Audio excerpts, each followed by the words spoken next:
Mobley racing down the other end. My word. Hashtag SC Top 10.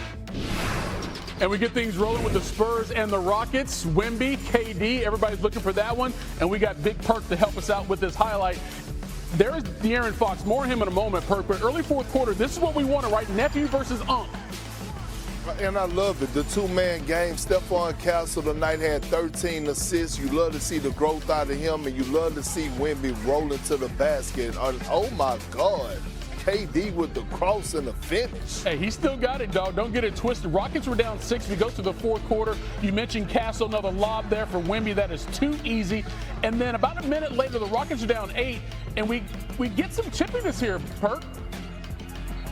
I mean, that's what I like. Look, Wemby doesn't forget anything. The last time that those two played against one another, Shannon gave Wemby that work. Wemby is a mean young man, and he always won his lick back.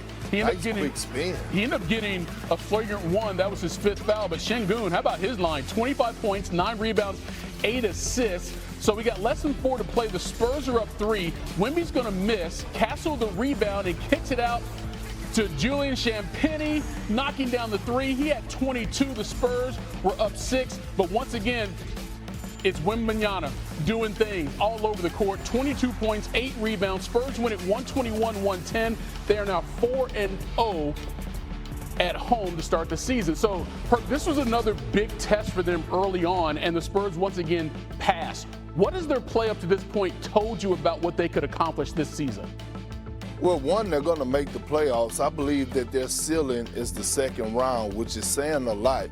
And yes, it's because Victor Wembanyama, but it's the growth of the others around him. We saw tonight Stephon Castle. We saw him have 14 points and 13 dimes. And then we saw Champagnie, he come out and he had 20-plus points. Harrison Barnes bringing that championship experience. He had 20-plus. And this team, this is what they needed, a feel-good win. To me, this was the most impressive win of the season for them. The ball was moving. The growth was there. And they went against a really, really good Houston Rockets team and got a win. And here's the other thing, big bro.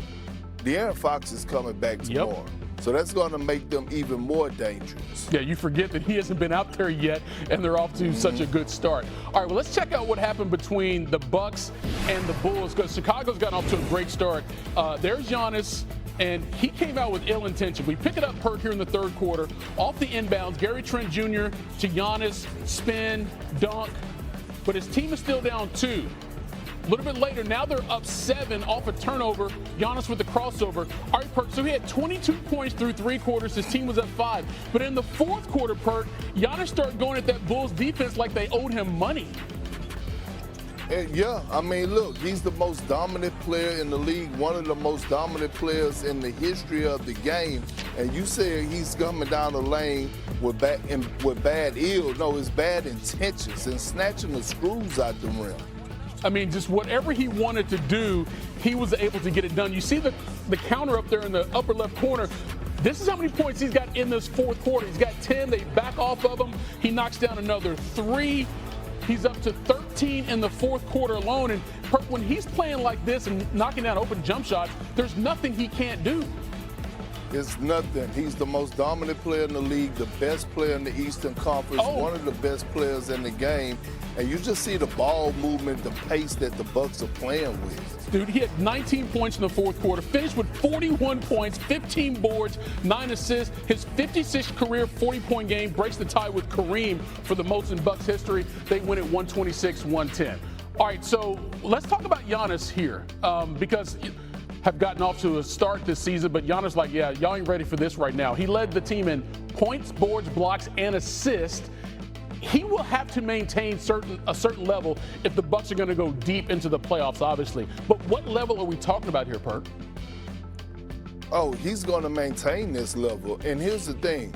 Doc Rivers has unlocked a different version of Giannis Antetokounmpo, which is scary not only for the league but the Eastern Conference. I wouldn't be surprised if the Bucks come out of the East this year, and here's why. Doc Rivers said before the season started that he wanted to play fast and shoot a lot of threes. You know why? Because that opens up the lane for Giannis Antetokounmpo. But I'm looking at the 9 assists tonight. being that point forward, trusting his teammates. The Bucks shot 39 threes tonight. They shot 41% from the three-point line. And right now, when you have the personnel of a Miles Turner, the kid Ryan Rollins, and they're knocking down threes, playing with confidence, it's only going to get dangerous for the rest of the league, and we're going to continue to see Giannis Antetokounmpo put up numbers like he did tonight. Yeah, and it could end up being another MVP award at the end of the season. He plays like this. Look, Perk, it's always good talking ball with you, but I'm especially glad you're here tonight because there were a couple plays that went down on the hardwood that had me asking, man, what the helly? And I'm glad you're here to help us explain. All right, let's run back down to San Antonio for this nonsense from Şengün, acting like he got popped by Bud Crawford. Whole time, Wemby didn't even touch him. Perk, what the helly? I mean, that should be a fine. That should be a fine. That's what that should be for flopping. And I got much respect and love for Şengün, but we don't have, when you're going against Wemby, two elite bigs, damn it, I need you to stand on business and defend at a high level. It's mano y mano. Dude, Şengün out there acting like he in a two. All right, let's take it back to the association. SGA and the Thunder, Minnesota, Isaiah Hartenstein, and he got fouled in the process. Thunder up 4 after the free throw. Next Thunder possession. Hartenstein again at 20 points, 10 rebounds in the first half. Thunder were up 6. Then SGA, 3-ball top of the key. And he wasn't finished. He had 15 points in the first half, and the Thunder had a 14-point advantage. To the third quarter we go. The lead is still double digits. Hartenstein from SGA. What a game he had. There's an SGA mid-range. 30 points, his 187th 30-point game since he's been with the Thunder.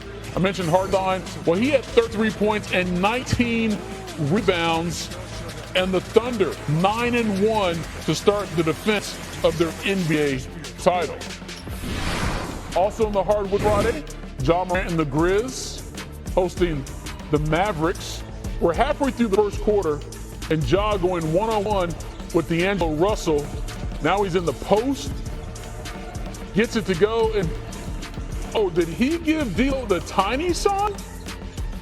Well, here's Ja to Jalen Wells. That's a 3. Grizzlies are up big, and then Ja with a cross-court pass to Cedar Coward. What a start to the season has been for him. Ja recorded his 3rd career half with 10 assists. His team was up 74-51 at the break. Second half, Ja, game was on all night like the porch light. And then this time on drive through contact and one, he would make the free throw to complete the 3-point play. He went for 21 points, 13 assists. Here's one to Coward for a 3. Ja's first 20-point double-double of the season. Coward finished with 21, by the way. And the Grizzlies get the win, 118-104. Maybe the joy is back, Ja. All right, time now for injury updates from the NFL, starting in the